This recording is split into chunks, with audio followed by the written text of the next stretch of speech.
innalillahi wa inna ilaihi modar wendeng bindeng kaya gleleng-gleleng jakete temlek ya apa-apa nek jungkatan gleleng nganggo kaos tangan udut ming njaluk terus ya tondelke iki apa ndeng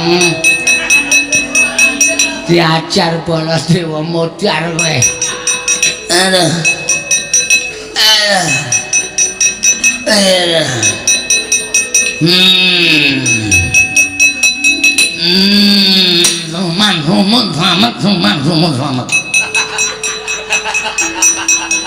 selamat jenenge duwe parian so kata-kata kok suman selamat aku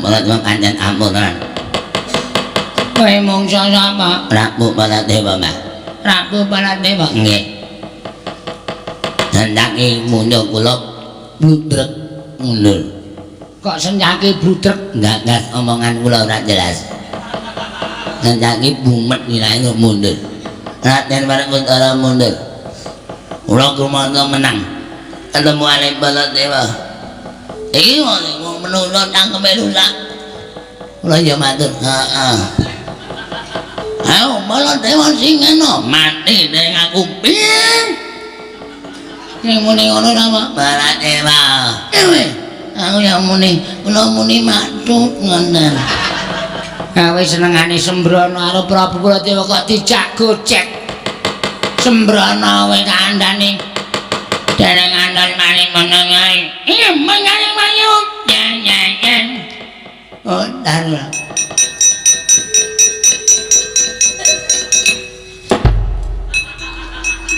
Bali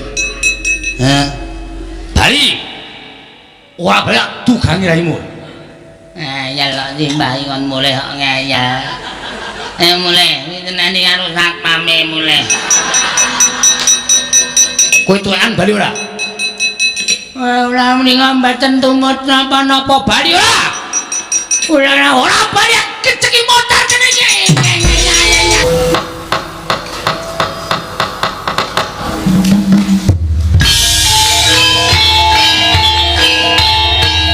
dilanjutkan pagelaran wayang kulit semalam suntuk oleh Ki Dalang Seno Nugroho. Selamat menyaksikan.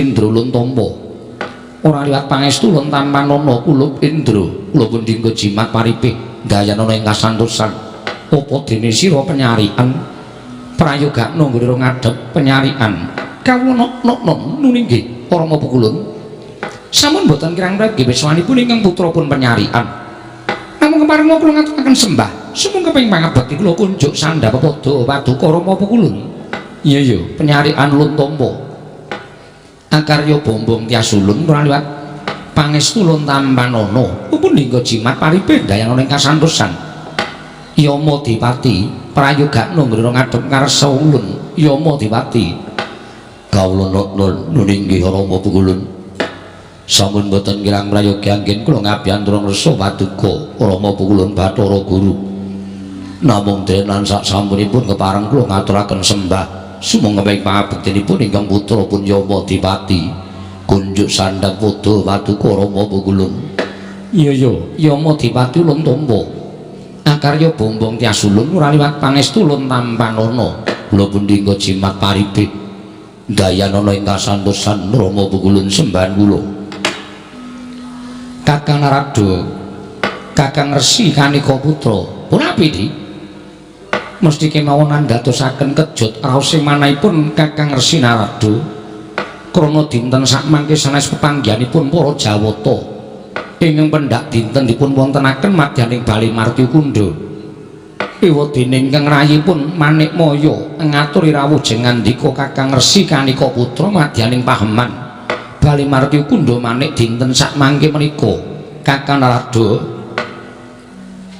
estunipun kejot raos sing manahipun ing Raka Sidi Pangudal-udal dene sasampunipun kula tampi timbalanipun Paduka Adi Pramesti Bathara Guru rikenggan sak mangke ing Raka tinimbalan sowan wonten ing Bali Martikunda manik bidal saking sithik pangudal-udal mboten wonten ing gumana musik salebeting manahipun ing raka sithik pangudal-udal kejawi namung enggal kula nampi timbalanipun Paduka Adi Pramesti Bathara Guru wonten menapa di dene Paduka ngapuntenaken pasiwakan ing beneh klanadat ingkang sampun keparang lamba barana ingkang raka ing sithik pangudal-udal Adi Pramesti Bathara Guru Kakang Radu punapi sawetawis kula raosaken kayiwangan katingal tentrem ayem miwah jinem sedaya para dewa para dewi para hapsara hapsari sami gesang mawonten ing kayiwangan kanthi kebak ing kanikmatan nanging boten kanyono-nyono pinten-pinten dinten menika teka wonten hawa panas ingkang sumundhul wonten ing kawiyat akarya goreh orongaipun para dewa para dewi satemah kathah ingkang samya nungsang kuyang numbuk bentus pados papan pandherikan krana jerih kelawan gara-gara ingkang tumanduk wonten ing kayiwangan Kakang menawi Kakang rada priksa menapa ta ingkang dados sababipun dene wonten lelampaning kados mekaten kepareng mbabarana dating ingkang rayipun manik maya Kakang rada dalah nuwun mapunten lho Di Pandangon Paduka menika mujudaken satunggiling panodi menapa saestu lair batos pandangon liripun kados pundi dene Paduka Kakang rada paring dawuh mekaten ha inggih sabab ingkang dados dewaning para dewa nalindraning para jawata menika Paduka Adi Pramesti Bathara Guru sampun manika wujudipun titah swantah nadyan kutu-kutu walang atoga kemawon jinaring wonten ing panguwas Paduka Adi Pramesti Bathara Guru nanging sabab menapa namung babakan gara-gara itu manduk wonten ing kayangan kemawon Paduka dadak mboyongi sowanipun ing raka sithik pangudal-udal lan nyuwun priksa dhateng raka pun Bathara Narada Kakang Rada punapi ingkang dados kami tuaning kayiwangan menika sinten ingkang raka monggo kula menika namung jejering Nalindra dosa menapa ingkang badhe kula sandhang menawi kula wantun nglangkungi dhateng panguwasipun Kakang Resi Narada angka kalih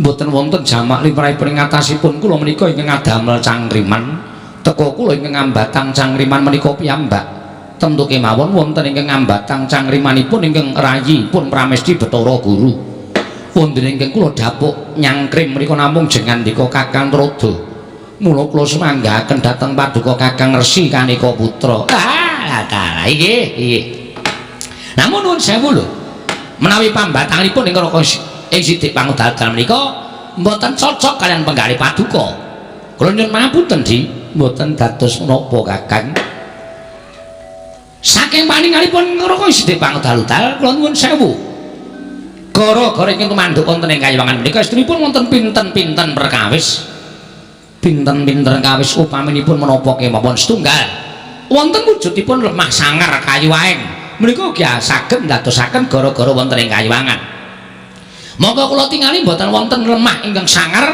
kayu ingkang aeng ing saged nuwuhaken gara-gara angka kalih inggih menika satunggiling brahmana ingkang tapa monggo saking paningalipun ing raka sithik pangudal-udal ugi mboten wonten satunggiling brahmana ingkang ngalampah tapa angka 3 satunggiling satriya ingkang lereh kasatriyanipun tumunten ambrahmana lan anglampahi tapa brata menika ugi boten wonten inggih angka sekawan inggih menika titah ingkang malih tingal tegesipun titah ingkang kepengin panguwasipun ngembari dhateng panguwasaning para dewa contonipun duk nalika kayangan menika linurut dening Nalindra Inggilingaya Prabu Naga Pracana duk nalika semanten tata gelar lain Naga Pracana kepengin gayuh Dewi Supraba nanging batos piyambakipun kepengin dados nalindraning para dewa ing kayiwangan menika ugi saged dadosaken gara-gara menika ugi mboten wonten inggih Kakang lajeng sinten ingkang kakarya gara-gara menika Kakang kula nyuwun sewu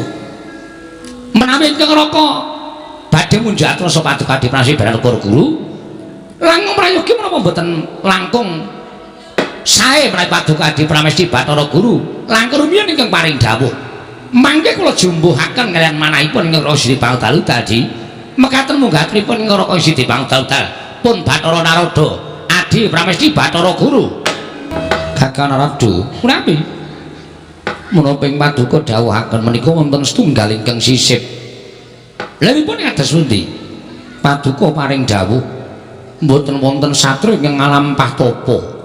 Monggo miturut paningalipun ingkang rayi pun Manikmaya, gara-gara ingkang pandhut wonten ing Kayewangan menika mboten sanes kejawi namung wonten satunggiling satriya ing nedheng tapa brata. Namung kemawon satriya menika mboten nglerehaken dhateng kasatriyanipun, tetep angrasuk jiwa kasatriyan. Namung sak mangke nedheng lampah tapa brata. Adalah. Kanthi mekaten menapa sampun paduka ngendikaken menika cocok kaliyan pemanggih kula. Kakang Rada nggih ngraos mekaten. Nggih. Menawi boten klentu lho, Dik. Menawi boten klentu inggih menika pamadyaning Pandhawa pun Janaka anggenipun lampah tapa wonten samudra anakan ing mapan wonten lengkahing Gunung Himawat. Mongko Janaka anggenipun lampah tapa menika boten salamaking tiyang nglampahi semedi. Kanthi lampah semedi mangambang wonten tengahing samudra. Satemah kaya gara-gara wonten ing Kayewangan. Leres menapa boten? Kakang Rada jumbuh kaliyan paningal kula. Arjuna nedheng lampah tapa ngambang wonten tengahing samudra. Sakmenika kula badhe nyuwun mriksa. Menapa? Janaka anggenipun lampahi tapa mangambang menika nggadahi gegayuhan menapa? Mangke riyen to, menika kepala kaya wong cangkriman to. Panjenengan istrinipun sampun mangertos, nanging kula ajeng nglangkungi dhateng panguwasipun Kakang Resi. Ha nggih. Mawi telu mekaten kula nuwun sewu. Janaka anggenipun tapa mangambang menika piyambakipun kepengin gayuh kanugrahaning dewa. Inggih menika kanugrahaning Jawata, wujudipun wahyu, wahyu lananging jagat lan curing bawana.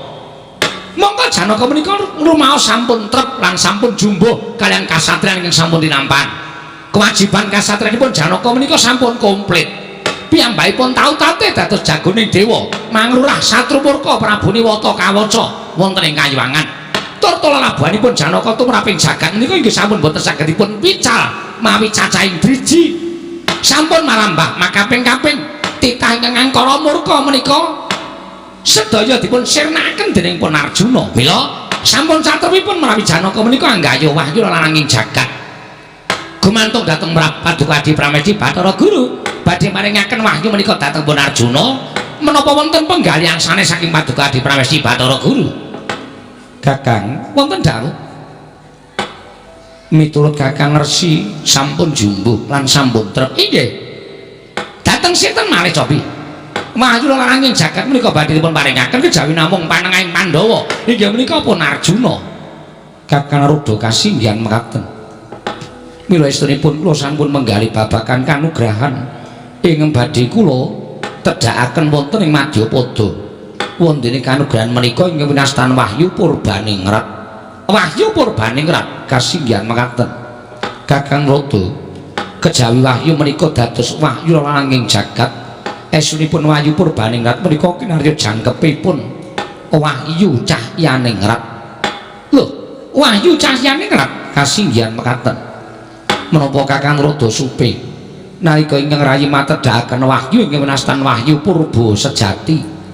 Wahyu purba sejati menika wonten sekawan cahcahipun, setunggal cahyaningrat, angka kalih wimbaningrat, angka 3 reksakaningrat, angka sekawan juwananingrat. Cahyaningrat wahyuning ratu, wimbaningrat baboning ratu, reksakaningrat wahyuning patih, juwananingrat menika wahyu wadat. Mongko Arjuna inggih keduga nampi cahyaningrat tegesipun Janaka menika inggih badhe nurasaken sarta nerusaken wijining nalindra wonten ing Nusa Jawi. Mongko nalika semanten wimbaningrat tinampi dening pun wayah ulun Wara Sembadra ateges sampun trep menawi baboning nalindra dhaup kaliyan inggih menika wahyuning kanalindran ingkang sakmangke badhe matedhakaken nalindra ing mapan wonten ing Nusa Jawi Kakang. Adalah iki lajeng kepareng Paduka Adi Pramesti Bathara Guru dinten sakmangke gandeng Janaka sampun numbas kanthi lampah tapa tegesipun inggih namung Arjuna ingkang sakmangke badhe nampi wahyu purbaningrat jangkep gesangipun Arjuna minangka dados pepethinganing titah minangka dados unusaning jalma. Piyambakipun sampun ngrasuk wahyu kanalindran ugi sampun ngrasuk wahyu lananging jagat. Inggih namung Janaka ingkang piniji minangka dadi wiji sejati ingkang satemah sakmangke dados unusaning titah ingkang sakmangke dados utusaning para Jawata manglurah Satru Murka wonten ing jagat menika Kakang. Ah nggih. Lah ngaten kula sampun mathuk saha kula sampun gathuk. Gane madukati panjenengan bareng kula sampun paring pangandikan Janaka ing badhe nampi wae Purbaningrat. Tumunten samangking ngraka cuwadhong dawuh menjang menapa anggen paduka badhe patedhakaken wahyu Purbaningrat dhateng wayah kula pun pamadya. Kakang Rada sapurnaning masawakan menika sampun titiwanci Janaka nampi wahyu Purbaningrat. Mila Kakang sakmangke kula tata-tata cecawis uba rampenipun samapta ing gati sawiga ing diri anggenipun ingkang rayipun Pramesti Bathara Guru badhe matedhaken wahyu Purbaningrat dhateng wayah kula pun Janaka. Kakang Rada sidhem jroning pasewakan Padyagung lan Mbosabo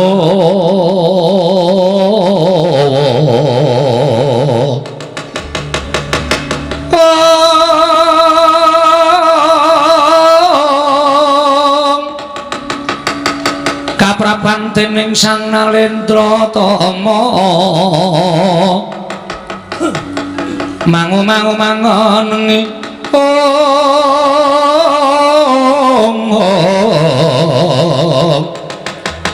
lerwuwu sing duka cipta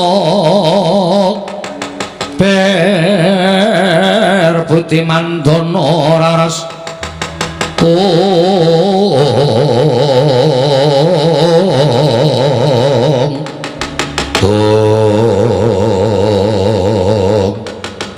didemadaning parapatan kayewangan Bali Marti Kundha Manik nalika semanten samya midhangetaken pangandikanipun Sang Pramesti Bathara Guru saengga samya tumungkuling kisma Sangya Para Jawata dhateng wonten ingkang sumambeng ngrembak kejawi amung kami tuwaning kayewangan nggih Sang Hyang Pikulun Narada didhem midhanget pangandikanipun Sang Hyang Bathara Guru ingkang pungkasan datan ana ingkang mubah datan ana ing musik nadyan samirana dalem mampah gegodhongan tanang ngubah meger-meger Sang Hyang Pramesti Bathara Guru nganti kaya pratima kencana pratima tegese golek kencana Mas sumpara cayaning Sang Hyang Pramesti Bathara Guru nganti kaya golek kencana mlenggahi kanyu pinangka wardu kanyu jarwan ganten wardu jarwa kaca kenaut durung abange durung manding dasaring pertara kasaru geger njaba pihak ngarsa tangaping muri sebal bonamu apa to kang dadi darunane ora nuwancan ora Gajah Medha Joko Wandilan kejawi namung suwaning dewaning panggoda pangrencana nenggih Sang Hyang Permoni ya Sang Hyang Pikulun Bathari Durga nyerpepeh pindah para Jawata sangganing para dewa sangganing para dewi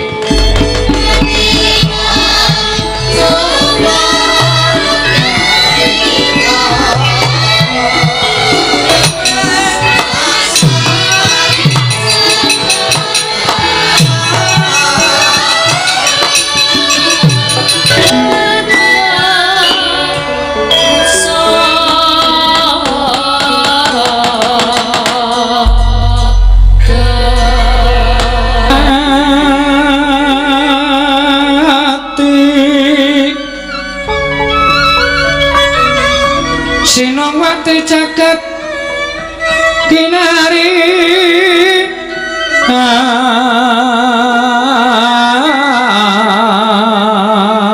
among mbak lumembak ombak ing samudra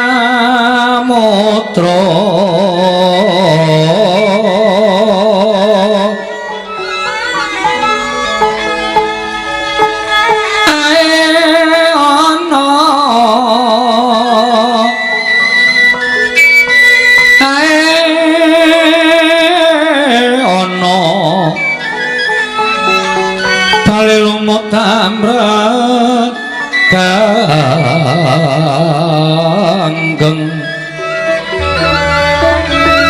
awitoto dencengan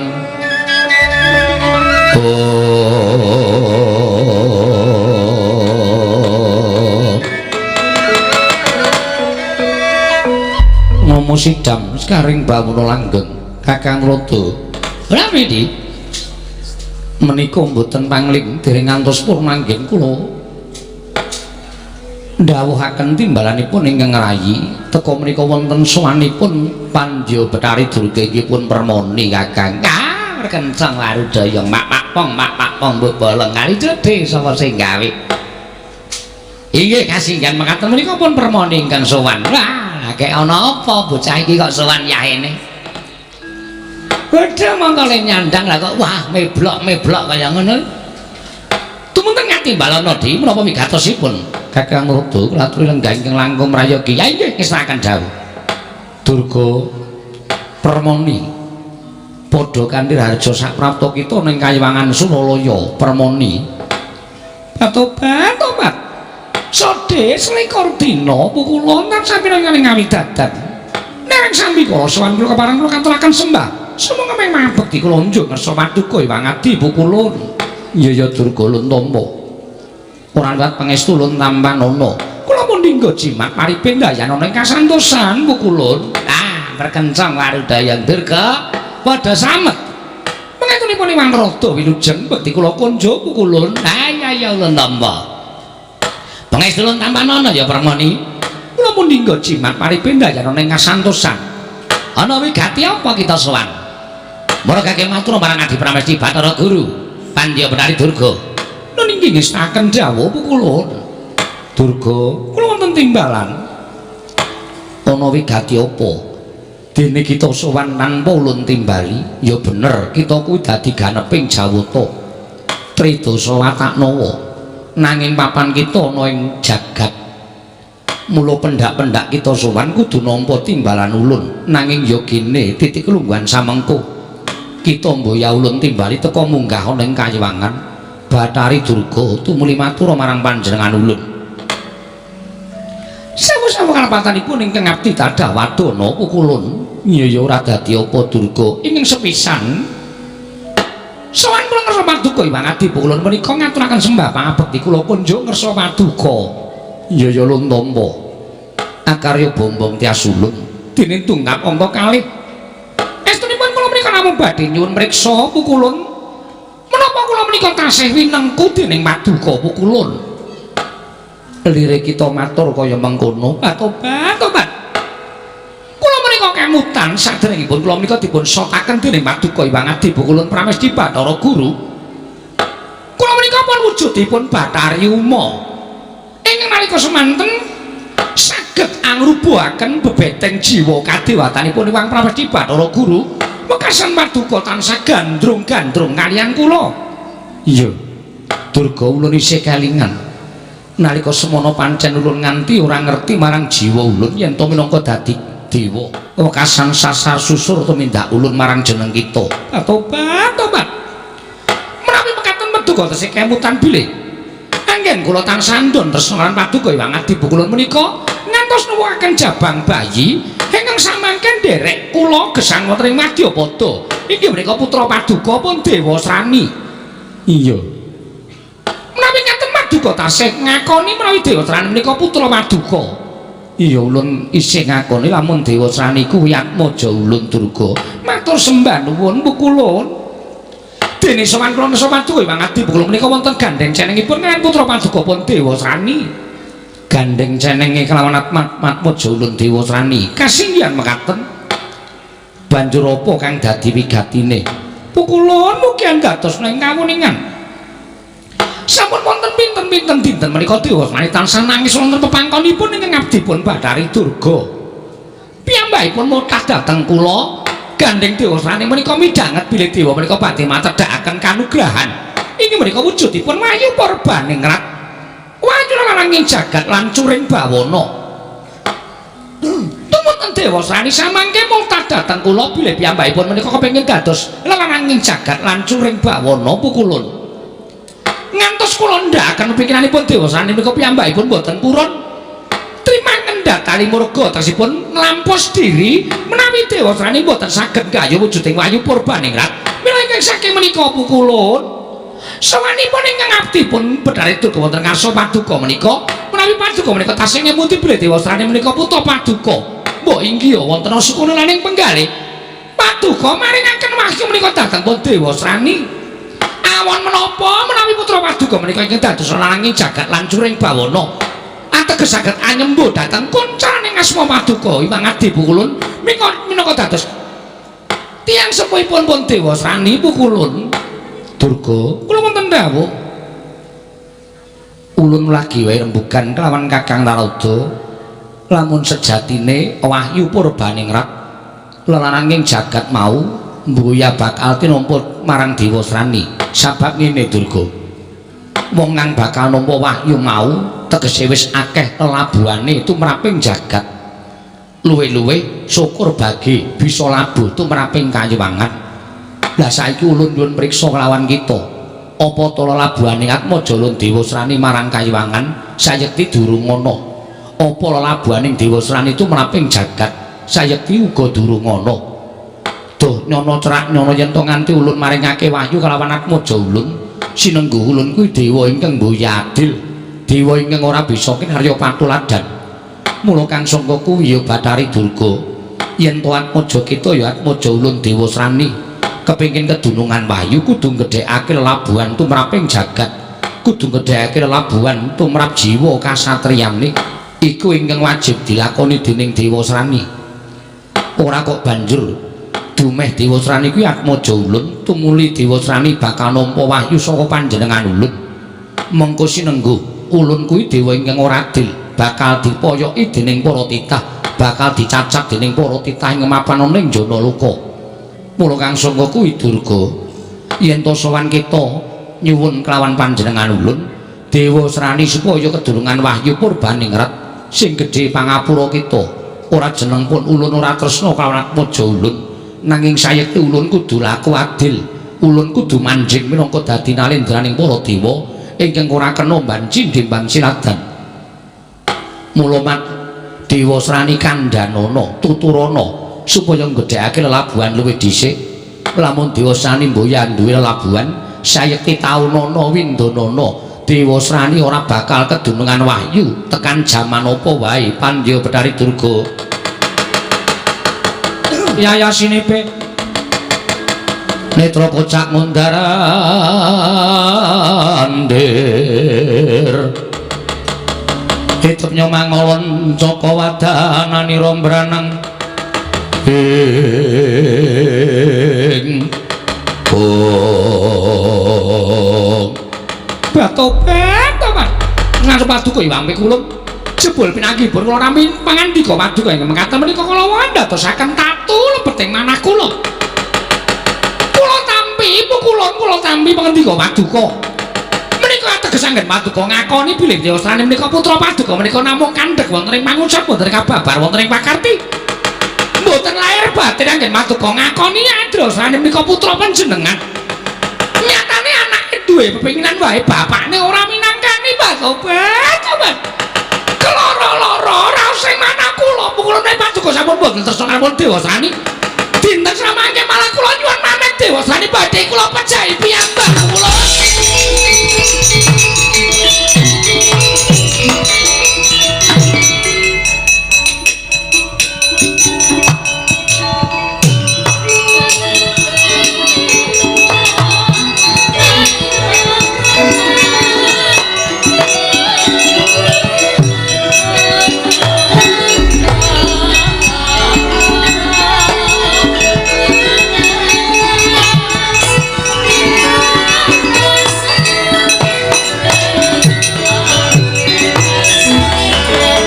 Samar pamoring sukma sinukmaya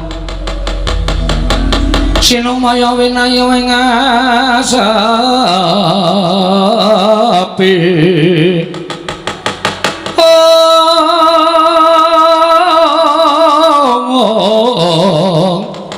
sumimen delenging kalbu pambukaning warana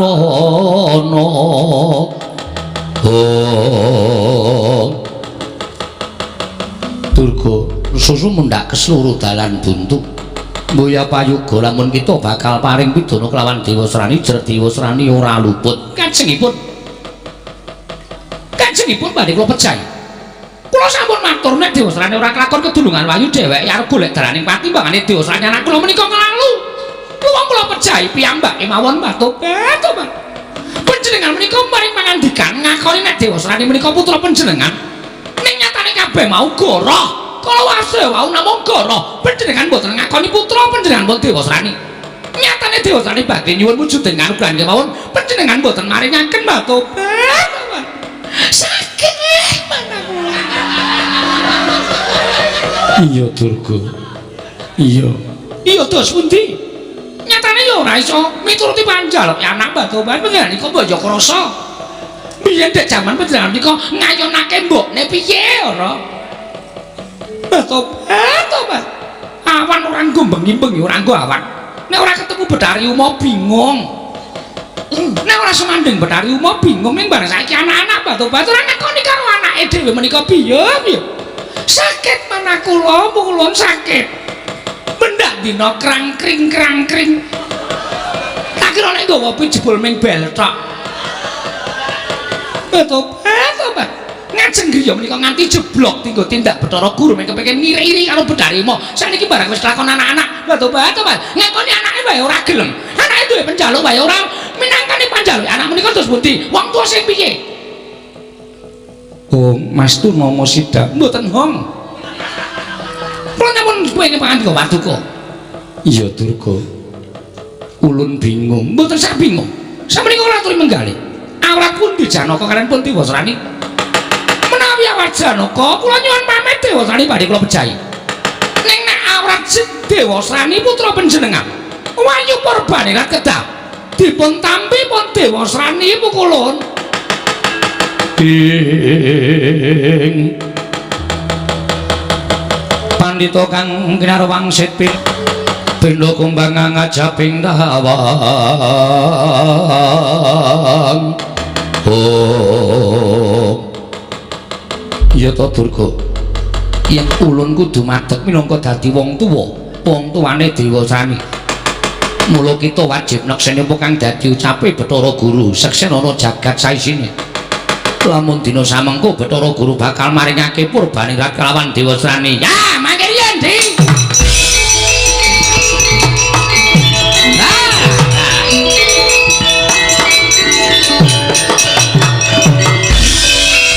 Kencang Arujaya, mak mbok bolong kali cedhe sapa sing gawe. Lah kok ngaten.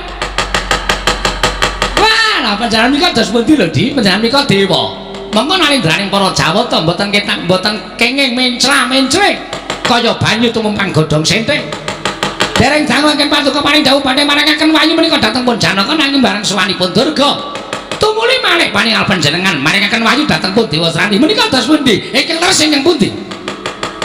Ingkang leres inggih menika Purbanirat badhe kula paringaken dhateng pun Dewasrani Kakang Rada. Jalaran Dewasrani menika anak kula piyambak menika atmaja ulun. Menawi ngantos Dewasrani menika mboten nampi wayu Purbanirat ateges kula badhe kecalan dhateng atmaja kula pun Dewasrani. Kana Dewasrani pilih supados pados margining pejah Kakang Rada. Ah, mangke riyen to, mangke riyen. Sedaya bab menika dadi pun rembak kanthi nalar ingkang ganep sampun ngantos buntung ing tembe wingkingipun. Panjenengan keturunan mreksa Janaka menika sampun lampah semedi. Mongko napa sing dilabuhke Janaka tumraping jagat menika sampun komplit. Panjenengan ugi sampun maring dawuh Kakang Rada, Purbanirat menika badhe kula paringaken dhateng pun Janaka. Lah bareng wonten sawanipun Durga, kula nuwun sewu lho, panjenengan menawi ditangisi Durga kok rubuh adeking jiwa kadewatan sampeyan. Lah kok dadi ora duwe jati diri panjenengan mboten gadahi kendali diri, wekasan panjenengan rubuh-rubuh gedang amargi panjenengan welas kaliyan tangisipun Betari Durga. Tumuli jabal pangandika sampun Paduka dawahaken menika kala wau. Wah, nuwun sewu lho, Di, menawi ngaten menika panjenengan menika kula nuwun sewu. Dados dewa sing ora iso dadi patuladan. Dados Jawata ing mboten saged dados panutan. Sampun dawaken timbalan lah kok mencra-mencrik. Kula aturi inget sabda Brahmana Raja sabdaning Nalendra pangandikaning ratu. Ora kena wola-wali kaya Kresna tumamen drancang seta tan kena lumebek. Ning panjenengan mboten, lah kok malah panjenengan menika marah-marahi karo para dewa-dewa supaya mencra-mencre gunemane esuk dhelek sore tempe menika dos pundi? Inggih Kakang, mboten inggih. Nek dadi pun rembak ora munggah inggih. Menika perkara jagat lho, Di, perkara jagat. Panjenengan labuhi dhateng putra panjenengan Dewasrani. Ning para dewa niki pun padha mireng sedaya. Hapsara Hapsari wis sapi mireng. nek Wayu Purbanira badhe panjenengan paringaken dhateng pun Janaka terus malih tinggal dah menika mangke dadi rasanipun para Jawata dadi rasanipun para dewa dadi rasanipun para Hapsari ya nek ming para dewa sing padha ngrasani nek nganti tekan jagat para titah padha prisa apa ora tetel kanalindran sampeyan apa ora rubuh kalindraning dewa sampeyan nuwun sewu lho Di menika kedah ngatos-atos inggih Kakang mboten inggih panjenengan kedah wonten pangandikan ora mung inggih inggih nanging tumrap kula sareng kula pitang-pitang jebul tasih awrat diwusrani Kakang waduh lah nika menawi sampun boten saged dipun montaken menika nggih sumangga ning kula nuwun sewu ati kula gelo manah kula keduwung perkawis menapa keduwung perkawis pangandika paduka ing sampun paduka ngendikaken kula sampun remen bilih paduka menika netepi jejeke ngadil lan bebener ning merga saka apa kalih Bathari Durga pekasan bener lan adil sampeyan mangsisihake tumindak sampeyan alisir saking anggrang-angring kautaman menika mboten prayogi itu meraping Kakang nanging prayogi itu meraping kula dasaripun menapa kok prayogi itu meraping panjenengan mergi kula nuruti anak menika dituruti nek apik penjaluke nek ora apik penjaluke anak menika dikandhani ora kok dituruti saben dina apa-apa dituruti menika mangke putra dadi wong uga ngunggahi umpakan tegese ming sumendhe marang panguwasaning wong tuwa ora gelem budidaya ora gelem bebodro bosane ora tau diwulang kon budidaya apa-apa mung dituruti wah menika mangke bocah mung barang sumendhe marang panguwasaning wong tuwa nek wong tuane wis ora ana bocah menika mangke badhe ketayalan uripe ora iso nglakoni urip nganggo sikile dhewe inggih Kakang Trada pun menika dados pundi nek panjenengan diprawati Bathara Guru tetep maringaken dewa srani menika Purbanira tinampa dening Kang Putra monggo mboten napa-napa ning kula isin isine Bathara Trada kula nuwun sewu kadewatan kula konduraken lho kadewatan paduka konduraken kados pundi kula mboten jabat dados dewa kula wangsulaken dhateng panjenengan lajeng Kakang Trada badhe gesang wonten pundi wonten ing jagat gunane apa kula urip ning kadewatan nek dewane sedo mrosa tumindake gunane apa kula urip ning kayangan nek wong-wong kayangan wis padha mingerke blate kaya sampean ora ana gunane luwung campur titah ning Madyapada malah kepenak uripe nuwun sewu mboten atus kula menika ngina dhateng para Jawata mboten ning pambeganing dewa panjenengan sampun tan prabita pambeging Satuwana tinimbang urip ana ing kayangan campur para dewa ning pakartine kaya Satuwana luwung urip ana ing alas campur Satuwana ning iso diatur uripe inggih Kakang mboten inggih menawi ngaten Kakang sampun ikhlas nilar kula mboten ikhlas sebab napa nggo ngapa nunggoni ratu ning dewa sing bosok atine nggo ngapa kula tak takon ame perkara Bathari Durga iku panjenengan terus malih tinggal sing marai kepencot napane ta kula tak takon sing marai kepencot Durga niku napane nek biyen pancen iya Bathari Durga menika tasih wujudipun Bathari Uma menika wah kayangan menika geger aja kok sampeyan kula niku nek ora ngrumasani tuwae mbok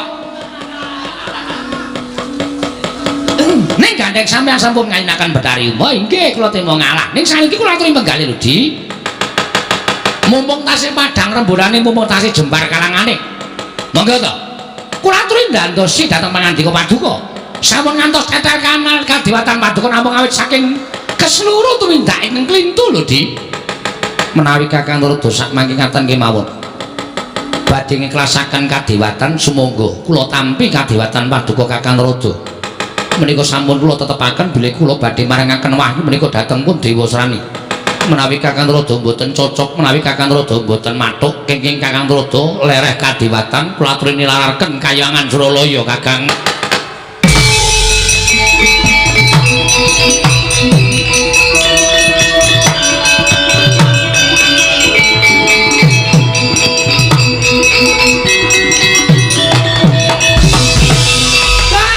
kencang karo daya mak-pakpong Bu bolong kali cedhe sapa sing gawe nangka bosok dikopiok karibetane. Cedhe lah kok dadi ngaten to Di menjenengan menika lak dadi pilot karo Bathari Durga. ngantos panjenengan kan Bathara Rada mandhap wonten ing Janaloka. Inggih, mboten napa-napa, mboten napa-napa. Pun kula antepi tinimbangane kula dadi dewa sing sasar susur tumindake. Luwung kula dadi titahun ing alam padang. Kula aturi nampi kadhewatripun Bathara Rada, kula nyuwun pamit mandhap wonten ing Janaloka. Kakang, mbok inggih kula aturi menggalih sampun wonten sagedipun menggalih. Mriko sampun tetepaken menawi Kakang Rada mapan wonten ing jagat badhe mapan wonten ing pundi? Perumahan pirang-pirang kok angelan. Rumangsane anggepe apa Bathara Rada kira iso kontrak apa piye? Kula menika gadah arta, kula menika duwe kekuatan. Aku panjenengan ngembe kali kula. Panjenengan ngilani karo Bathara Rada arep papan endi? Sedulur kula oke lho, Di. Sedulur kula pirang-pirang. Mula sampun ngantos panjenengan menika ngawatiraken dhateng pun Bathara Rada. Menawi kula mekaten sampun boten saged dipun kondeli. Ginanipun menapa panjenengan kondeli dhateng kula? Wong panjenengan kelasaken dhateng kula. Mang penake le sampeyan nuruti karepe Bathari Durga. Nek ana abang biruning kayiwangan, ana legregeting kayangan, sampeyan ampun sambat kali Bathara Rada. Pakarti sampeyan ajeng kula sebar-sebarke.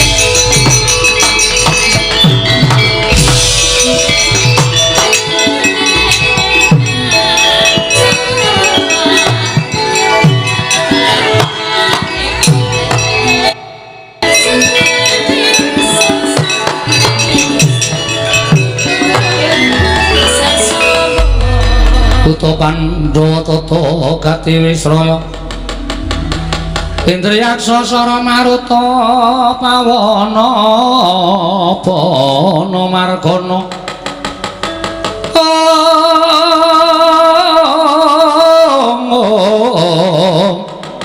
Samirana lan Warayang bisikan magulingan lima Durga merga saka nggonku tresna kelawan kita lan tresna ulun kelawan Atmaja ulun Dewasrani nganti ulun mentala pisah kelawan Kakang Naroda. Tobat sampun dipun penggalih. Pancen wong tuwa menika gunemane kadhahe kaya sok suci-suci dhewe. Pancen wong tuwa menika adaanipun nuwun sewu gunemanipun kaya wong sing resik-resik dhewe. Tobat. Nuwun sewu lho, Bu Kulon kayangan menika mboten wonten Bathara Rada menika janjanipun mboten menapa-menapa tasih mlampah. Iya, Durga. Inggih. Wonten panjenengan menika tasih sumandhingan Bathari Durga. Panjenengan tartemtu ayem sugengipun wonten ing kayiwangan. Iya, pancen mengkono. Inggih, kula menika laladi menapa-menapa saged. Terus dasaripun namung kecalan kami tuwa kemawon nuwun sewu lho. Kula menika ya pinter, kula menika ya iso awas. Kula menika ya ngertos dhateng mbahmu sing para titah. Dados menawi kecalan Bathara Rada menika sampun boten wonten menapa-menapanipun. Menawi panjenengan tasih sumandhing karo Bathari Durga. Iya, Durga. Inggih. Bathara Rada iso mijeti, kula ya saged mijeti. Kula saged lados lan panjenengan badhe mbetahaken unjukan, kula ladosi panjenengan badhe siram batobat. Kula ingkang ngandhuki.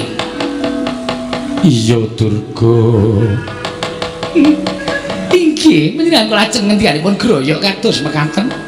Ulun dadi kelingan nduk nalika padha karo Nsih. Nalika kita isih wujud Bathari Uma. Tobat. Nah, kula rumiyin kan sakmenika menika mboten wonten bentenipun nggih. Sakmenika kula menika radi lemu. Iya. Nanging lemu kula menika kenceng lho, Bu Kulun. Iya.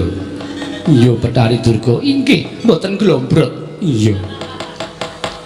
Sampun kuwatos menika tasih saged njagi dhateng badan kula. Iya, Bathari Durga. Salajengipun ngados pundi? Nanging ulun njaluk kelawan jeneng kita. Panjenengan kula paring dawuh menapa? Supaya aja nganti kawistara lamun ulun kuwi mbanci ndemban siladan kelawan Atmaja ulun. Ndak jaluk Dewasrani napa? Tapa ingkang tan prabeda dilakoni dening Arjuna. Ya kuwi tapa ngambang ana ing tengahing samudra. Mekaten Bu Kulun? Iya. Menapa inggih saged? Nuwun sewu lho Bu Kulun mboten ateges ngasuraken dhateng putra Waduka. Kasektanipun Dewasrani menika mboten sakimbang, mboten sabobotanipun Arjuna.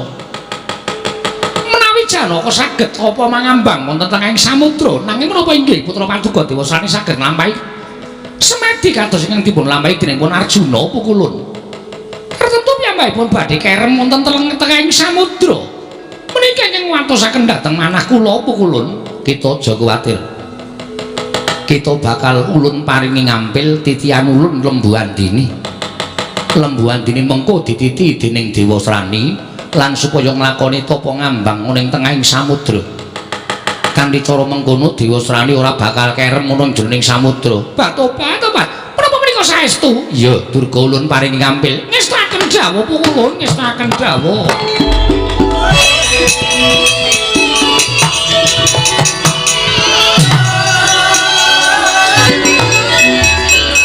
Titiprane mangananong bari cotho mbak lumembak lamun mampeng lerumbak ing sakara hangra permoni kula wonten maring dawuh Lembu Andini titi dening Dewa Srani. Kanthi cara mengkono Dewa Srani ora bakal kerem jroning samudra. Ngestaken dawuh pukulun. Sawise Dewa Srani tapa ngamang-ambang sarta mengko weruh Janaka nggone tapa ngambang uga ana ing lengkeng Gunung Himawat wujuding samudra anakan. Supaya aja nganti Janaka nampa wayu purbaningrat ulun dawuh kelawan kita dawuh kelawan Pujulun Dewa Srani. Kinen gawe patine Janaka. Tobat. Menika saya angel dipun gayuh pukulun Jur Janaka menika kenging lara luputing pati. Janaka menika sanget kekathah anggenipun gadhahi aji jaya kawijayan mila. Sinten ing badhe ngrenah dhateng pejahipun Janaka menika luput senjata tawa tegesipun boten saged kasembadan. Mila babar pisan kula nyuwun senjata saking Maduka Iwang Bekul supados dados sarana pejahipun Arjuna pukulun.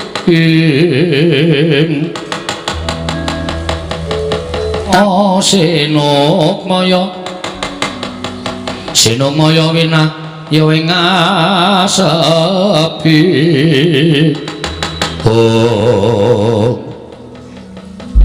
ya to yen pancen kaya mengkono sarta kita isih nyuwun malih marang panjenengan ulun boya bakal kanduwa kalawan kekarepan kita tertentu bakal ulun paringi yen to pancen Janaka angel dipateni ulun bakal mimba wujuding jemparing ingkang didaya paringna marang Atmaja kita Dewa Srani dadi sarana patine Arjuna sawise kita nampa jemparing kedadanan saka ulun sartane kita mboyong Lembu Andini kebat muduna ning jagat Dewa Srani dawuhna supaya tapa mangambang ning tengahing samudra ngestaken dawuh Paduka Iwang Adi pukulun.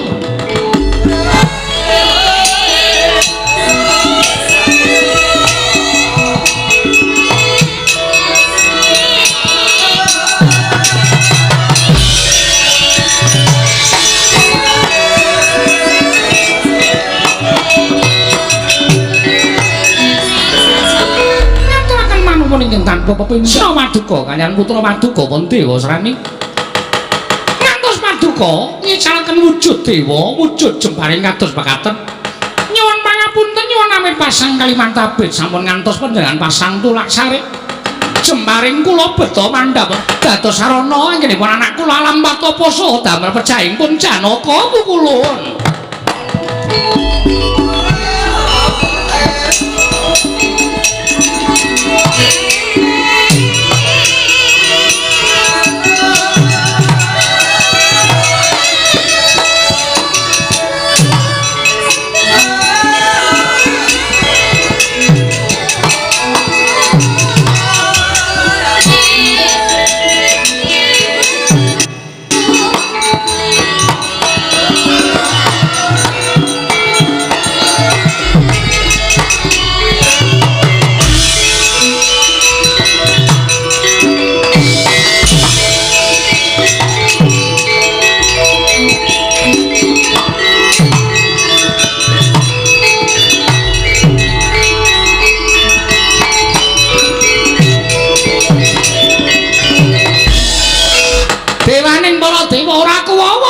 Marang pacoban ora kuwawa marang panggodaning Betari Durga.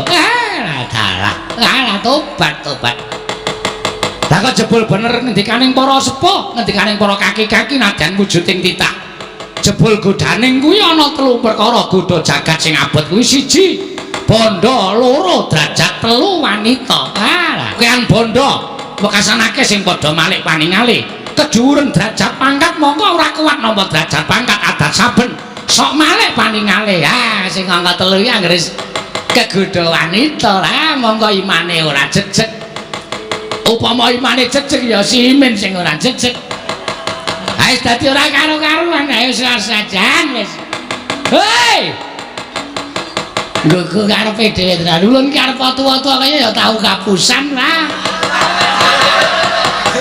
mula di Pramuji Bathara Guru ki tak kandhani aja nganti kapusan kaya panjenengan ulun lah kejebul angel tenan sing jeneng wong wedok iki nek ayu ki dienggo nggodha karo wong lanang ki arep tetek imane ya ana sing nyebutake godha sing paling abot iki gebyaring pentis kuning oh ya abot tenan di Pramuji Bathara Guru minggok dalan gunane apa Bathara rada manjing ning kayangan ndak nganti klepetan dedosan ibarate ora mangan nangkane nanging gabul pulute kamudhun ning jagate Pandhawa adimu ning apa-apa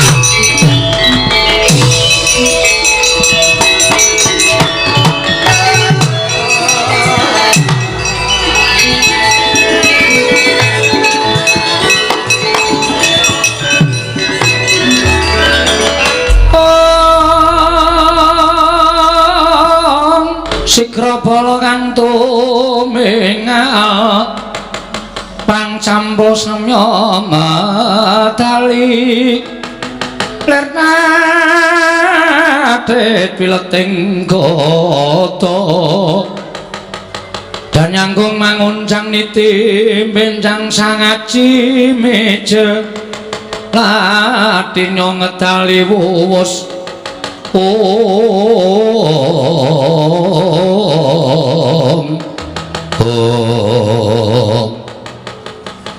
Gusti kula ingkang sinuwuning nuswa kamboni kepareng kula cumadung dawuh nggih Gusti nadyan kula ngabdipun cumadung dawuh ngabdipun tumenggungan sinuwun kula cumadung dawuh diweji kula cumadung dawuh Wadyabala saka negara Nuswarukmi nggih wonten timbalaning kadhawuh wektu dina iki bakal kakon penjangkaku nggonku minangka dadi lalanging jagat lancuring bawana monggo dewa bakal matedhake kanugrahan kang aran Wahyu Purbaningrat sumrupa yen to sejatine ingsun kuwi atmajaning Sang Hyang Bathara Guru ibuku Kanjeng Ibu Pandya Bathari Durga mula aku wis nyuwun tulung kelawan Kanjeng Ibu supaya matur ngersani Kanjeng Rama Pukulun Bathara Guru supaya maringake Wahyu Purbaningrat marang Dewa Srani yen to lakon penjangkaku nggonku kedunungan wahyu tan wurunga jagat iki ora ana wong lanang iki kembari marang panguwasane Ngalindra ing Nuswarukmi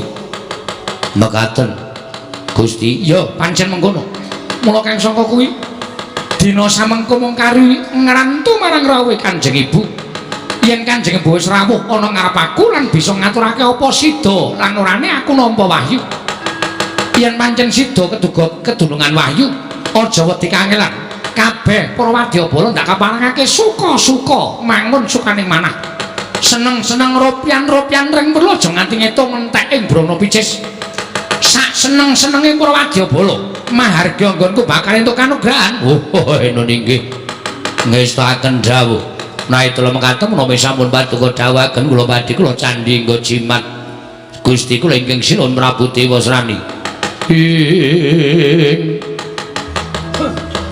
Rikat lambang rata tan Pandara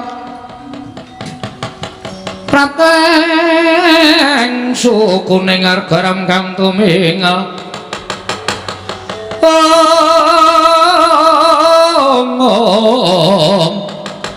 Ram kang tumingal deng-deng saengga praja dadak sakala mangke praptaning Sang Pandya Bathari Durga nalika semanten anganti lembu andri wah pusaka saking kadewatan kagat nggih Sang Dewa Srani wau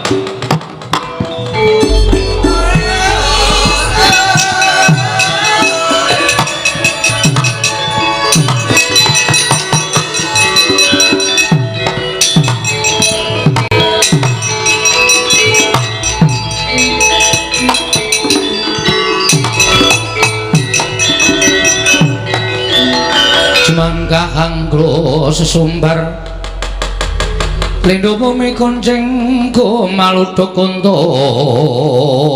ketup ngomong lumembak menyukang kumambang aduh Kanjeng Ibu kemarin kula ngaturaken sembah sumong kaping pabekipun ingkang putra pun Dewa Srani atobat tak tampa Dewa Srani kaslak nata ing raos daya-daya kula ngamuning-aning kados panjanggen maduka sowan Kanjeng Rama Pukulun. Ibu, kula nyuwun keterangan ingkang gumathok. Menapa Kanjeng Rama Pukulun Sang Hyang Pramesti Bathara Guru ngudaneni menawi dados panjangkanipun ingkang putra pun Dewa Srani. Dewa Srani anakku lanang cah bagus. Seneng-seneng no pikirmu yo ngger bungah. Wektu dina iki marata gagesawangan aku kinantenan lembu andini. Sartane pusaka kadewatan ing bakal ndak paringake marang kowe. Lan kruhanamu Dewa Srani. Wong atuamu ya kuwi Hyang Pikulun Bathara Guru, ya Hyang Pramesti Bathara Manikmaya. Sayekti bakal maringake wahyu Purbanerat marang sira kula Dewa Srani nggih Cah Bagus. Aduh ngaturaken panuwun tambah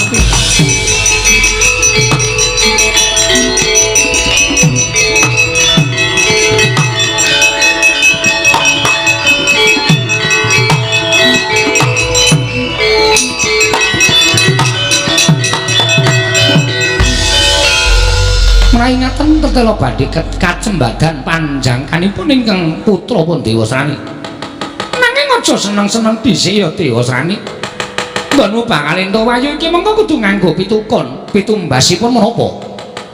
Supaya aja nganti kawis yen to wong atuamu Bathara Guru kuwi ngudanene marang karepane anak. Kowe supaya nglakoni tapa brata. Brata mangambang kaya ingkang dilakoni dening Si Janaka. Lan sawise mengko kowe tapa ngambang ana ing tengahing samudra kanthi nitih lembu andini awat-awatane ingkang kanthi permati ya Dewa Srani yen wis katon wujude Janaka nggone tapa ngambang ana ing tengahing samudra caketana sawise mbok caketi pusaka nyendak paringake marang kowe lepasno supaya Janaka tekaning mati yen Janaka mati ora ana ingkang bakal ridu nggono bakal entuk wayu Purbaning Dewa Srani menawi kula mekaten Ibu tumunten sampeyan kula aturi paringaken pusaka.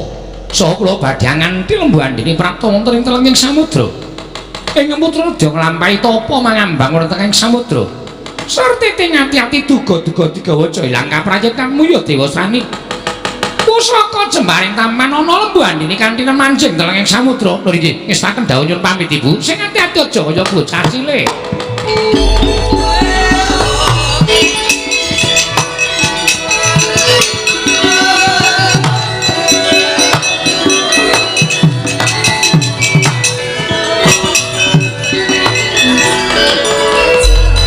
Bala tunggul Malaya wonten timbaring dawuh Pandya Bedari wonten dawuh Pandya Bedari wonten dawuh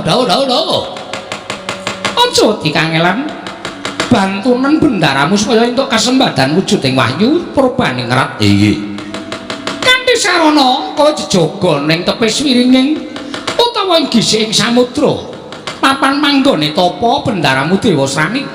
Sapa wae ingkang bakal nyagawe kasutapane anakku Dewa Srani. Nuwun ngestaken dawuh Pandya Bedari. Lajeng pangatipun Prawadyabala benjang menapa? Ora kasambung apa cara ingkang tumya padha mangkat dina iki. Aja dikangelan Wadyabala Buta pateng prancas sapanakare pisan dibudhalake. Aja ana ingkang cicil ya Wadyabala. Nggih, nyuwun pamit Wadyabala Tunggul Malaya.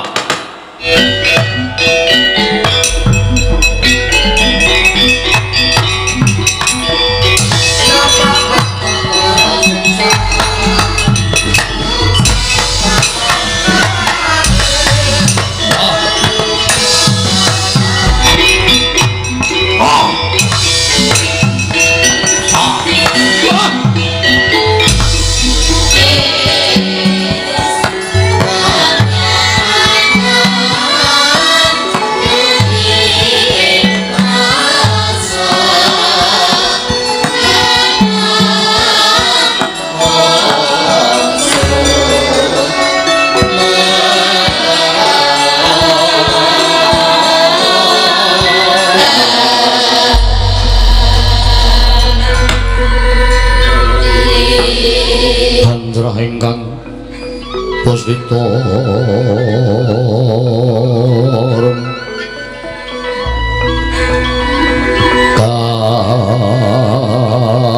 kasiring samirana mrih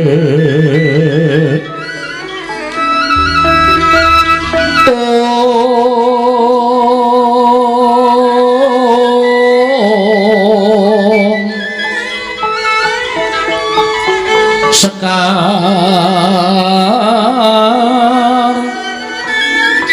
kadung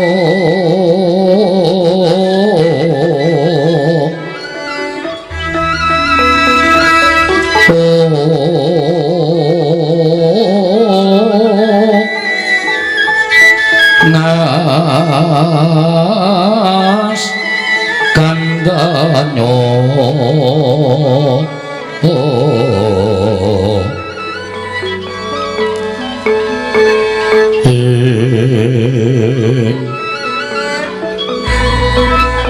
maweh raras retnaning driya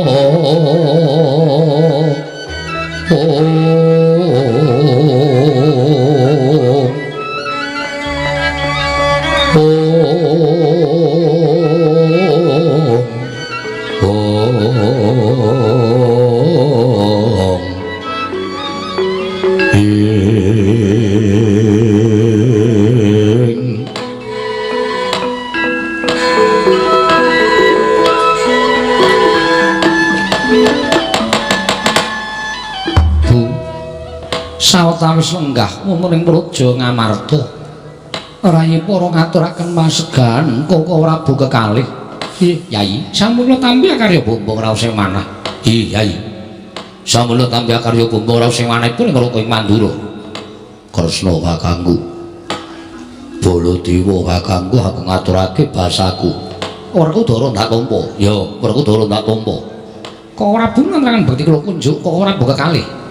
Koko Prabu nantrangan bekti kula kunjuk Koko Prabu kekalih. Iya kembar ndak tampa karya Bombong penggalipun Kakang. Ya kembar ndak tampa. Ora liwat pangestunipun Kakang Tampanana. Kula pun dinggo jimat nggih, kula pun dinggo jimat Koko Prabu. Mugi dados ing kawuningan. Krana menapa dene kula wantun amboyongi dhateng Paduka Kanjeng Koko Prabu.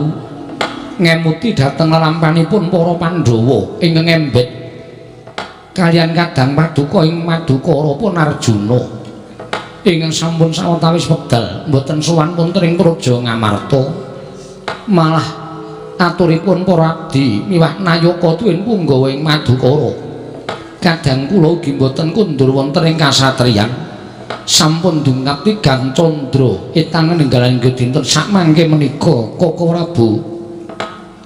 Kula ngantos mboten saged metang dhateng pikajenganipun kadang kula pun Madukara inggih pun Arjuna. Pendak-pendak nilar dhateng kasatriyan, pendak-pendak nilar dhateng negari. Kados weya dhateng kewajiban kasatriyanipun Koko Prabu. Yayi, kula nuwun sewu.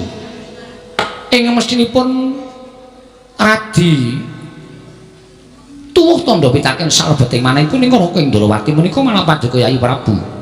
Liripun Maduka paring dawuh mekaten dasaripun menapa? Lah inggih. Amargi kadang kula ing Madukara Punarjuna menika pendak-pendak nilar kasatriyan. Menika sampun boten namung kaping setunggal menika nanging sampun marambah makaping-kaping. Pendak-pendak Janaka nilar kasatriyan, pendak-pendak Janaka nilar negari Ngamarta. Nanging kenging menapa? Teka tasih ketingal kodeng penggalih Paduka krana tinilar dhateng kadang Paduka pun Nyai Arjuna. Monggo miturut petanganipun ing Raka Indrawati. Janaka nilar praja, Janaka nilar kasatriyan menika petanganipun wonten tigang perkawis. Lho. Petungane ana 3 perkara apa wae Kresna? Setunggal inggih menika Wikwaldaka, angka kalih inggih menika payu katemping Samirana, angka 3 kenya Jinatu Krama. Wikwaldaka payu katemping Samirana, kenya Jinatu Krama ki tegese piye? Tigang perkawis menika ingkang ndadosaken jalaran Arjuna kesah saking kasatriyan tuwin nilar kewajibaning negari Ngamarta. Wikwaldaka tegese apa? Wikwaldaka menika menawi wonten setunggiling brahmana ingkang wasis, brahmana ingkang pinter, turta kasinungan ngelmu ingkang inggil Janaka mboten badhe kendhat tansah kepengin narcet ngelmuning Sang Pinandhita wau mboten pati-pati wangsul dhateng kasatriyan menawi dereng telas ngelmu ingkang sinandhang dening Brahmana menika kala wau. Ya, kuwi Waldaka. Inggih. Sabanjure payu katembing Samirana. Janaka netepi dhateng jiwaning kasatriyan. Pendak-pendak wonten setunggiling praja ingkang kateping parang muka.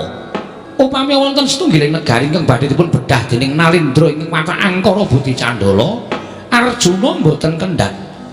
Tanpa dipun dawuhi Janaka tartemtu mbelani dhateng negari menika kala wau Prabu. Kuwi payu katembing Samirana. Inggih. Lah sing pungkasan kenya Jinatukrama. Watakipun Janaka menika sampun mboten saged ewah. Tegese menawi wonten pundi papan wonten putri ingkang srestya ing warni, kula nuwun sewu. Janaka mboten badhe kantun tansah kepengin mengko dhateng putri menika kala wau. Lah iki sing pun Kakang ora patiya mathuk, pun Kakang ora patiya gathuk. Yen loro perkara iku Adaka sarta payu katembing Samirana kuwi bener. Wong sing jeneng gayuh ngelmu kuwi aja ngandhut dipitung nganggo ukuraning umur.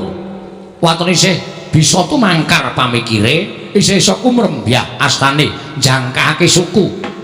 Wong wajib ngudi ngelmu gayuh undhaing kawruh. Inggih kasingen maten. Angka loro payu katembing Samirana. Janaka kuwi wajiban nentremke jagat. Janaka kuwi kewajiban nentremke bawana. Mula yen tong dipapan ana wong kang watak Angkara Budi Candala, Janaka mesti ora kendhat. Mesti tumuli tumandang karya nyirnake wong kang hambek Candala budine Angkara.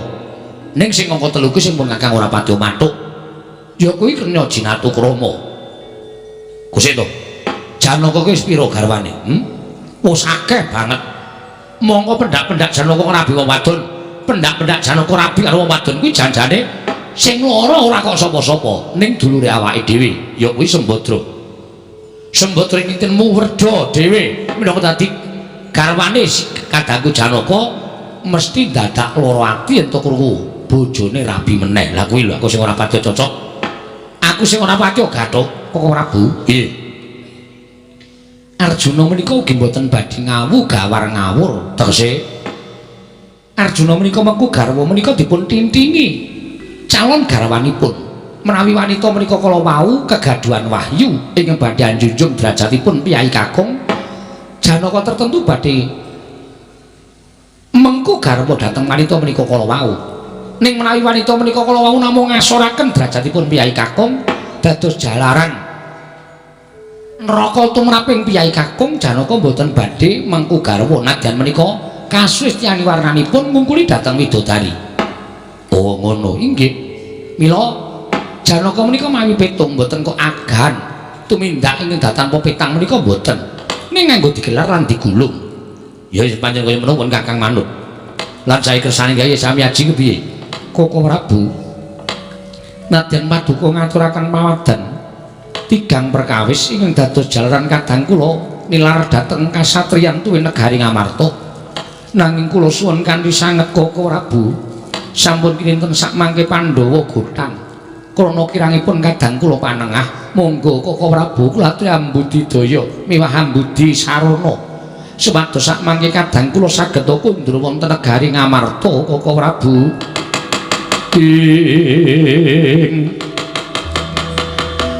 Kresna sinayang manglung mintonaken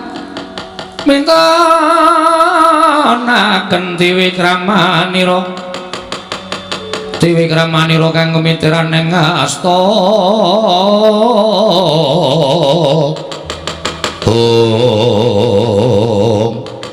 dereng ngantos paripasami Balwacana kasaro ingkang tumya saking dirgantara nenggi Sang Hyang Pikula Narada. Ya sangkanika putra tedhak wonten ing Raja Ngamarta karya kaget sangya para Pandhawa wau.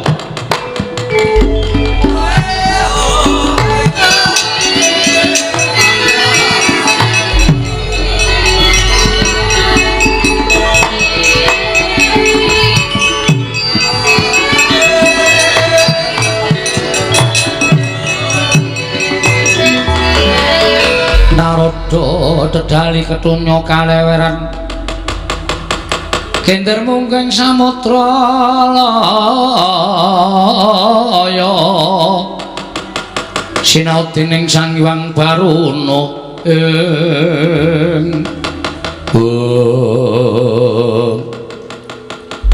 Iwang Bekulun kula ngaturaken sembah pangabekti kula kunjuk pukulun. Ya.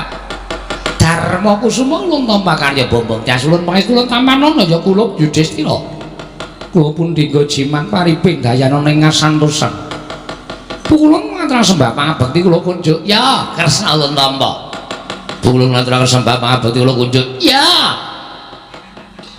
Baladewa ulun tampa. Nurutu kakekku aku ngaturke basaku katura. Ya, Waradara ulun tampa.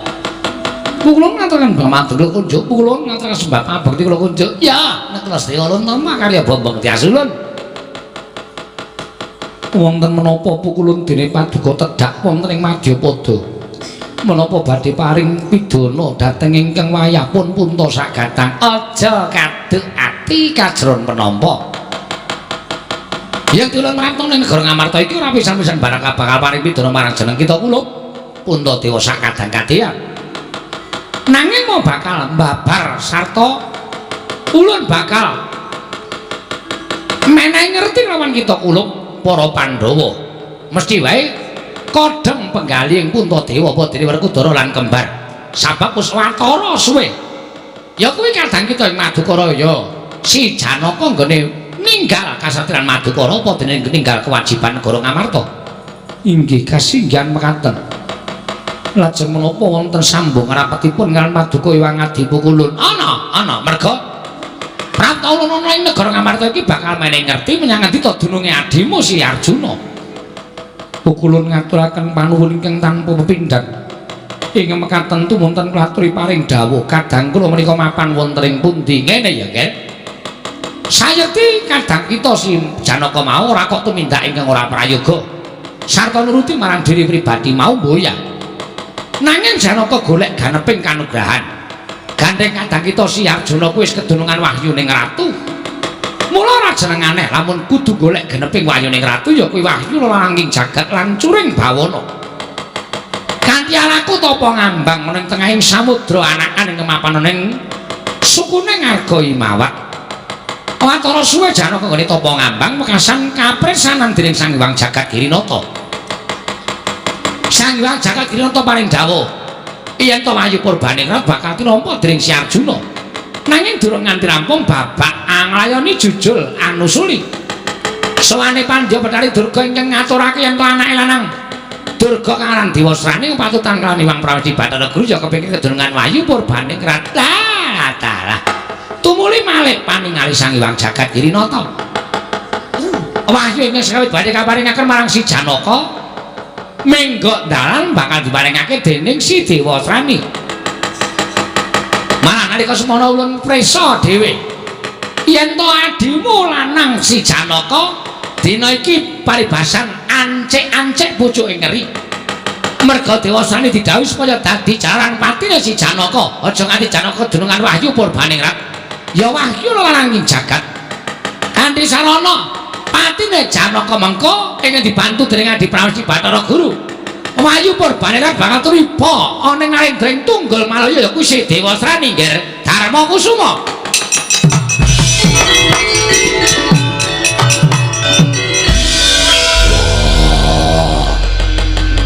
Kena ngapa Bathara Guru tumindak kaya ngono kowe ora ngelekake. Jarine kowe kuwi kami tuwaning dewa. Jarine kowe iki dewa sing tuwek dhewe ning kayangan. Nek ora gelem elek-elek karo Bathara Guru sing wis minger keblate. Kose, aja ngono Werkudara. Anane ulun mudhana ning jagat iki merga ulun saiki wis ora dadi dewa. Lho. Ora dadi dewa. Iya. Merga ulun ngelekake nanging Hyang Prawedi Bathara Guru malah duka.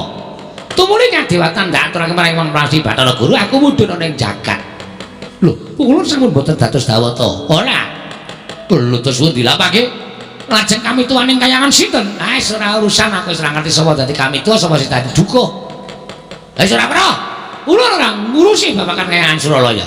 Lah, kanthi karo ngono, kita kula kudu tata-tata. Arjuna nek ora mbok ayomi bisa mati saka tanganing Dewasrani. Menawi kula katen kula nyuwun pamit Pukulun. Dinten samangke nganti kadang-kadang kula prapteng gising samudra. papan pernahipun Janaka kanggipun nglampahi tapa brata. Ah, sing ati-ati ya Kresna aja kaya bocah cilik. Weh lah dalah kok dadi kaya ngono lakone Kresna. Wonten dawuh aku melu. Inggih ngestaken dawuh. Wah, Setyaki. Anak-anakku dawuh kabeh Praben Kijing Samudra.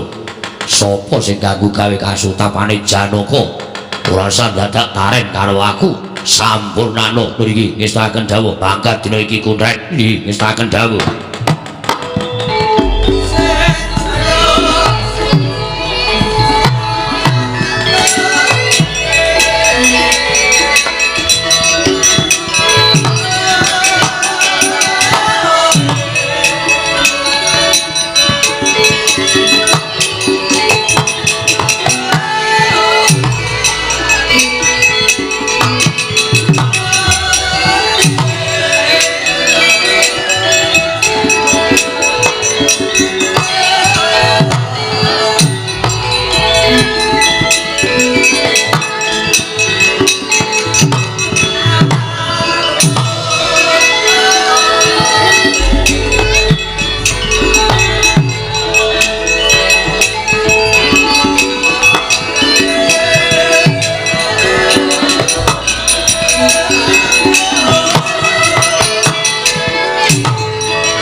Dampiak lakune ngenerono ing segara anakan ing Narya Tapa pepundhenku Sang Nata Prabu Dewasrani ana prajurit ingkang jaga ana ing gising samudra yen pancen kowe gelem ngaku slamet uripmu ora ngaku pateni dina iki lho kasar ucapmu babamu takon karo aku tumenggung menak kedali seta tumenggung menak kedali seta dasar para nyata pangkatku tumenggung. Kowe sapa? Takon karo aku. Senopati Ndwarawati Raden Setyaki. Wedyan Senopati lho. Iya. Setyaki Wresniwira. Apa kuwi? Jenengku uga. Kowe lah. Loro jenengmu. Tambak Yuda. Telu. Bima Kunting. Wah, papat jenenge pamer. Ayo kowe semingkir apa ora? Kowe 5 jenenge. Semingkir apa ora? Wela 6. Tumenggung bosok kupinge. Waduh. Jeneng kok bosok. Sing bosok kowe kuwi. Oh aku to? Ya. Semingkir apa ora? Semingkir piye? Kowe semingkir saka Gising Samudra. Ora gelem semingkir tak babati gamanmu tak gulungi genderamu. Yen ngono kowe cetha yen to arep bakal gawe wisuna sarta bakal ganggu gawe pepundhenku Sang Prabu Dewasrani Tapa ning telenging Gising Samudra. Ora tedheng kali-kali. Ose gelem semingkir apa ora? Ora gelem semingkir aja kelakon dosa. Ana tumenggung bali mung karyaran. Waduh. Kemewak ucapmu regem jimat. Kaya wani ndak mesti abang. Wani halo sing nawetine abamu. Tebak danamu tinjung akhirat nyawamu. Gletho ndasmu rondo bojomu selawase urip keparat.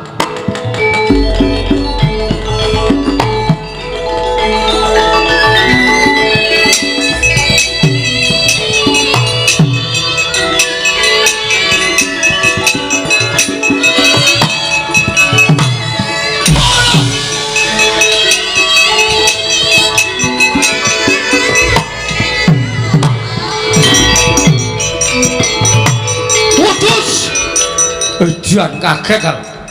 Sawa Antasena? Kowe sapa? Tumenggung Sumbang Surajigja. Ayo. Kaya apa aku sing tekaning pati? Ayo ungalno dadamu. Modar.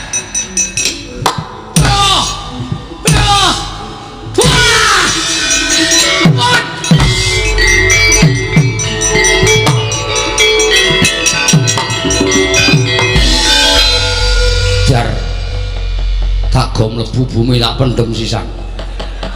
Sengara iso urip. Mingkari nuncepi pring tulisi Kiai Sumbang Surojijo wafat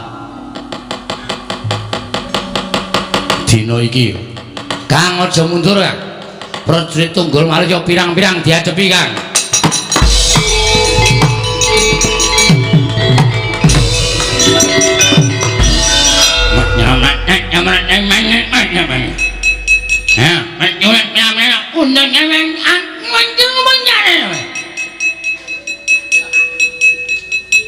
Omong apa kowe? Prajurit omongane ora cetha. Ya Pak, anakku cepatnya nang mana? Kon piye? Kon piye apa? Nangan nenekmu ya. Nenekmu ya. Apa kowe? Nenekmu. Maksude? Wanyo. Ora ketemu. Ora ketemu jelak nyami jelak pandangan ndang ngomong. Wanyo aku. Sopo jenengmu? Tak jenengan Numenggung Panjingan menyiru. Apa? Numenggung anak kini yo. Ora dong mundur. Ora bakal mundur. Ora ngomong aku ora mundur karo piye? Ora ngomong aku ora mundur karo piye? Omong sing cetha. Omong aku ngene iki cetha banget. Ora tulis.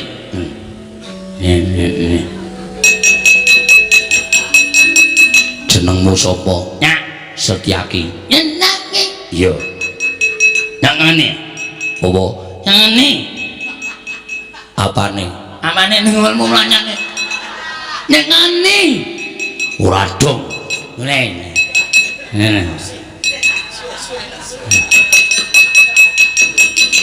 Saka ngendi? Nyak Dwarawati. Ini mana nih anak? Ana yang panjang kok. Apa? Tulis. Nah.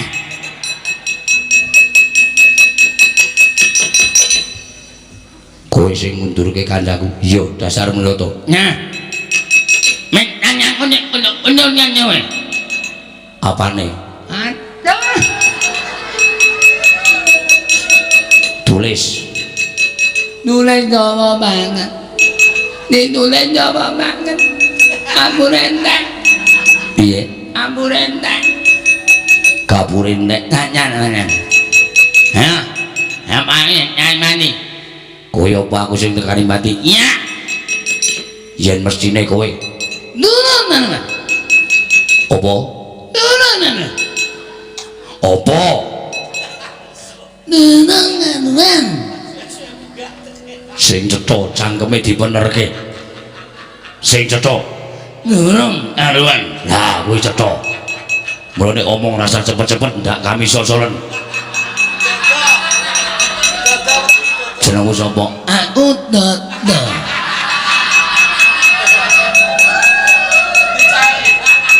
Aku nek omong namane oke. Amit dadalan. Ya. Apa? Amit dadalan. Apa? Amit dadalan. Kami sosolen amit dadalan. Jenengmu sapa? Dodo.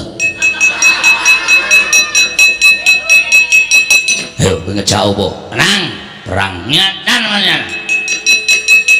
Nih anak-anak ngebatnya nanya apa? Nih anak-anak tinjau gak enaknya di pandanganku tinjau gak enaknya kamu akhiratnya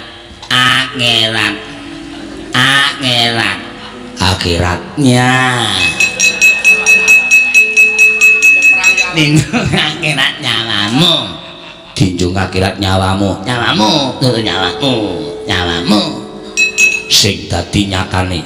Nah, kowe nanti lho. Wis. Nanti nyupok. Dengkulmu mlotot. Tangan nyaratan tangan ima tumbak nyakit. Apa? Tangan nyaratan nyarian. Tangan ima tumbak nyakit. Sing dadi nyatane nyemlok nanam. Nyemok. Nyemplok ora nyemplok semplok Nyo cobanen mati tenan. Anak mak. Buri apa piye nyo? Anak mak. Nggon sirah. Anak mak. Aku ingin bilang kemana? Maladen, ane kon balas. Maladen.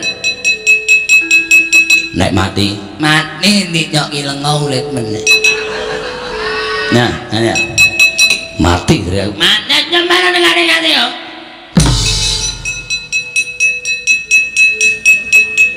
Cah ndase. Prajurit kaya ngono kok dingu. Bringah nanging meneh. Nah, ngene nek aputi wis tak aputi. Nek mati ngene mundur tak aputi kowe. Nek mangen tak mati.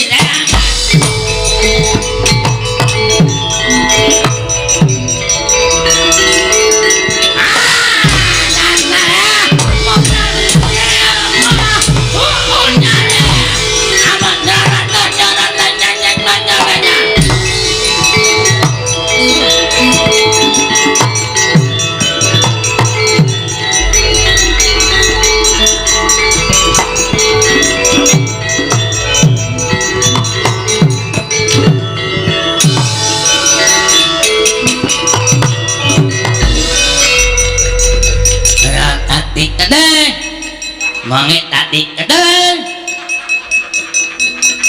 Wah, iki sapa?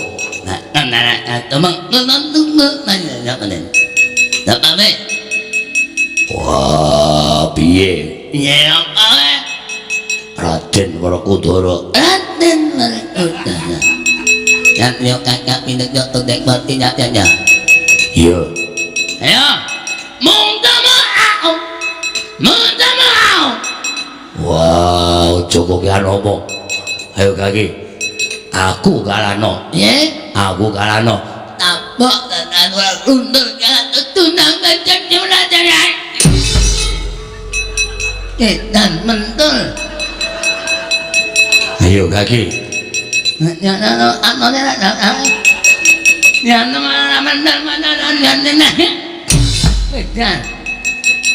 Wah, ayo kaki.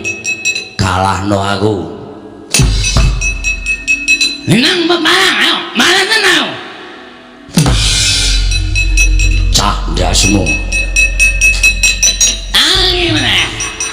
Nek tak amusi aja malah.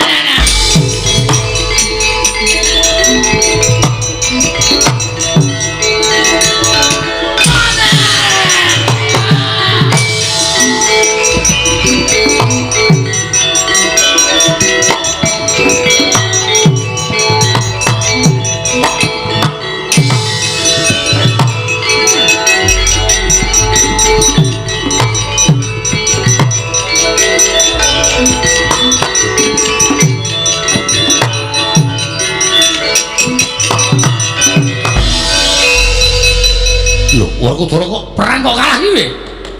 Ora perkara kalah. Nduk mungsuh cangkem elek. Cangkem elek piye?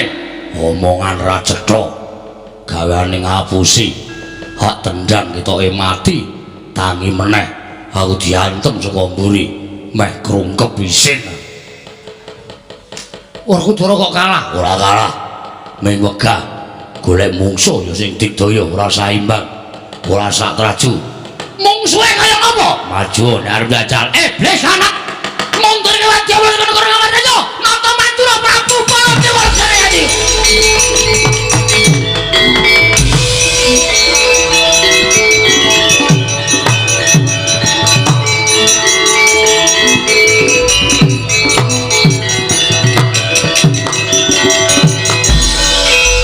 Sapa iki? Sapa iki? Majurit tangan tunggul maya ya. Amak nara banyak tanah. Iki sing ngandhake Werkudara mau. Prajurit sing cangkeme elek. Nandang mana nyata nama kowe? Kowe. Salome piye? Tak mau kowe. Tak mau kowe. Oh, sapa kowe? Heeh. takon karo aku. Nata Mandura Prabu Baladewa wani pitawasi Jalatranan Karasana. Nata Mandura Prabu Nata Mandura Prabu Baladewa aku. Baladewa Dasar para nyata. Mundura. Ora meneke dalan kanggo Prawadya Bala Ngamarta nggone nyaketi segara anakan. Aja kanca, musuhmu Baladewa. Lho, malah aku mati kok ya. Dikira aku mati ya. Aku ora mati, ana sampeyan apa? Nyentumo anak dan nanti bumi isi ngamut ratotai nyai tono mun ratelu diro piye Muni piye kowe? Muni piye? Muni maksud Menungso ora tataran. Kowe nantang Baladewa ya? Kowe nantang Baladewa? ora nantang mungsuh tetep musuh Iblis sanad. Wani karo Nata Mandura Prabu Baladewa. Jelek nyawang gleng jagat dari bulan. Pengen dijung akhirat nyawamu ya. Pengen dijung akhirat nyawamu. ayo aja kowe Amot dengan aku kowe.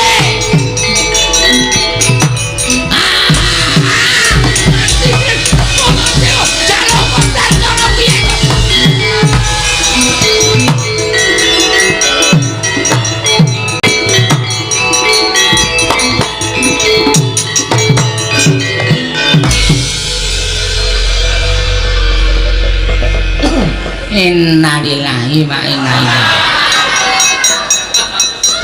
modar wendeng bindeng kaya gleleng-gleleng jakete temlek ya apa-apa nek jungkatan gleleng nganggo kaos tangan udut ming njaluk terus ya tondelke iki apa ndeng diajar Baladewa modar kowe. Aduh.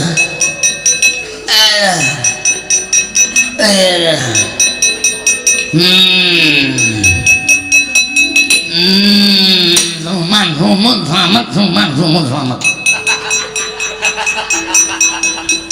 Jenenge duwe parikan kata-kata kok suman slamet. Aku Baladewa kanjeng ampunan. Kowe mungsu sapa? Prabu Baladewa, Mbah. Prabu Baladewa nggih. Hendake munjuk kula bludrek mundur. Kok senyake bludrek ndak omongan kula ora jelas. Hendake bumet nilai kok mundur. Raden Werkudara mundur. Kula kumangka menang. Ketemu Ali Baladewa. Iki wong menungso cangkeme rusak. Kula ya matur, heeh. Ayo Baladewa sing eno mati ning aku piye? Ning muni ngono ta, piye? Muni piye kowe? Aku ya muni, kula muni maksud ngoten. Kowe senengane sembrono karo Prabu Baladewa kok dijak gocek. Sembrono kowe kandhane dereng andal mari meneng ae. Iki mangane mayu. Yen. Oh, dar.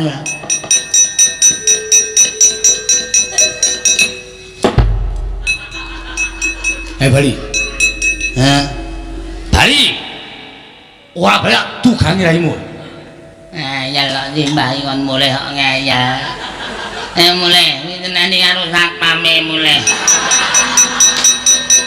Kowe tuwekan Bali ora? Ora muni mboten tumut napa-napa Bali ora.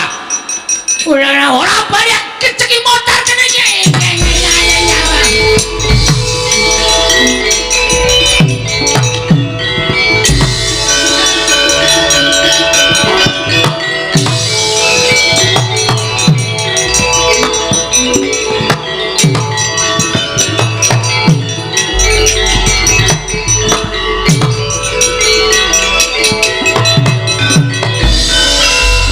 Aja mbok candel, Mas. Warsikane gising samudra. Kok Prabu. Ingkang migati sampun ngantos damel risak Prawadya Bala Tunggul Malaya. Nang sakmenika sawetara Prawadya Bala saking Tunggul Malaya sampun kesah. Ya. Sampun katon margi ingkang anjep wonten ing samudra. Ya. Werkudara. Nggih. Anak-anakmu kon mubengi segara. Gandeng segara iki mung wujud ing segara anakan ora adoh puruke Yayi. Ya. Sapa sing weruh Dimas Arjuna aja nganti diganggu gawe dimen ditutukake nggone nglakoni tapa mung dijaga wae Werkudara. Nggih saka dawuh Koko Prabu nggih. Werkudara tindakipun mangilen kula panjenengan mangetan supados madosi wonten pundi duripun kadang kula panengah. Yo, Kresna ayu tak dherekake. Monggo kok ora biya.